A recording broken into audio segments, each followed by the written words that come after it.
Assalamualaikum warahmatullahi wabarakatuh. Perkenalkan, nama saya Atila Zatushita, saya dari kelas 11 DKV 1. Dan hari ini saya akan mengerjakan tugas atau mereview materi dari Pak Alfandi, di mana kemarin kita belajar tentang animasi. Jadi, apa sih animasi itu?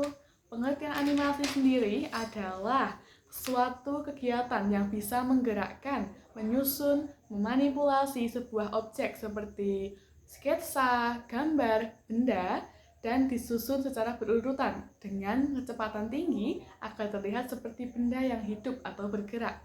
Lalu, contoh animasi 2 dimensi dan 3 dimensi. Contoh animasi 2 dimensi yang sering kita temui yaitu film-film ada The Lion King, yaitu karya Walt Disney Animation Studio, Demon Slayer, Studio Avotable, The Simpsons, diproduksi oleh 13 Television Animation.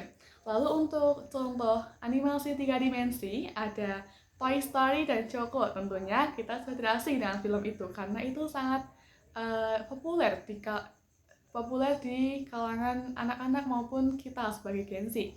Karya Pixar Animation Studio, lalu How to Train Your Dragon and Kung Fu Panda, diproduksi oleh DreamWorks Animation, lalu Frozen, karya Walt Disney Animation Studio. Lalu gimana sih sejarah atau timeline perkembangan animasi? Masuk ke tahun pertama, yaitu pada tahun 1825, munculnya alat optik atau yang disebut Tayumatrope, yaitu menciptakan ilusi gambar. Yang tahun kedua yaitu 1832, diciptakannya Penakistikop, alat animasi pertama. Lalu tahun ketiga, pada tahun 1834, adanya Zoetrope atau membuat gambar tampak bergerak.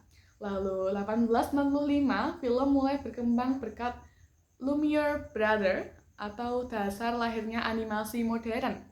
Lalu tahun berikutnya, pada tahun 1906, animasi gambar tangan pertama dibuat oleh G. Star Art Blackthorne. Lalu pada tahun 1926, film animasi panjang The Adventure of Prince Ahmed. Lalu tahun 1837, Disney merintis Snow White dan The Seven Dwarfs, animasi panjang berwarna. Lalu 1950-an, animasi TV mulai berkembang pesat di Indonesia. Lalu tahun 1970 sampai 1980-an, animasi 2 dimensi berkembang pesat dan munculnya banyak studio animasi, terutama di Indonesia. Lalu tahun 1995, Toy Story, film yang kita sering dengar atau populer, menjadi animasi panjang pertama yang dibuat dengan CGI 3D. Lalu tahun 2000-an, animasi 3 dimensi semakin berkembang dengan CGI, motion, VFX, dan kecerdasan buatan atau yang sering kita dengar atau sering kita gunakan adalah AI. Lalu itu digunakan untuk membuat sebuah film, game, serta media digital. Masuk ke kemarin kita juga belajar tentang prinsip 2 dimensi dan 3 dimensi.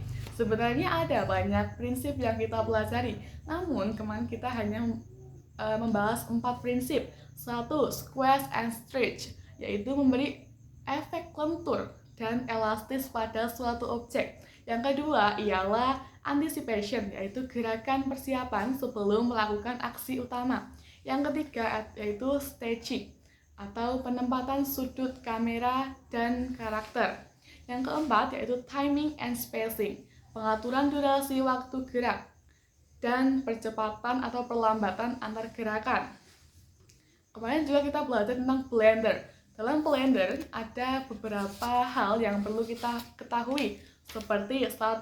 Edge atau EDGI, yang kedua yaitu face, FACA, lalu yang ketiga ada vertex, FERTEX.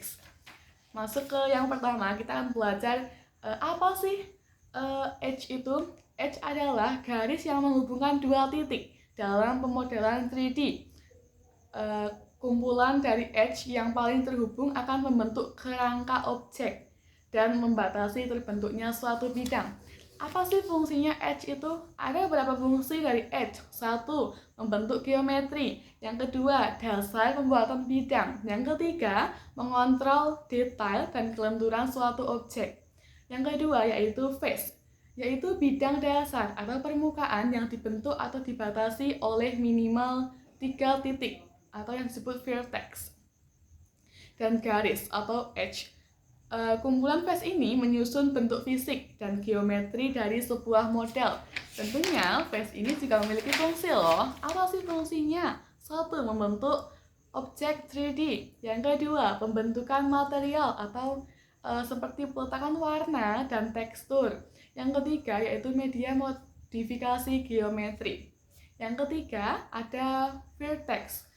Vertex adalah titik sudut atau posisi tunggal dalam ruang 3D yang berfungsi sebagai fondasi utama pembentuk suatu objek. Kumpulan vertex dihubungkan untuk membentuk sebuah bidang permukaan atau yang kita sebut tadi face. Ada beberapa fungsi juga dari vertex. Satu, pembentukan fondasi objek atau membentuk suatu objek. Berbentuk fondasi suatu objek. Dan yang kedua ialah dasar pemodelan atau modeling. Yang ketiga, titik ajuan modifikasi. Saya kira sudah cukup. Sekian tugas dari saya. Kurang lebihnya mohon maaf. Wassalamualaikum warahmatullahi wabarakatuh.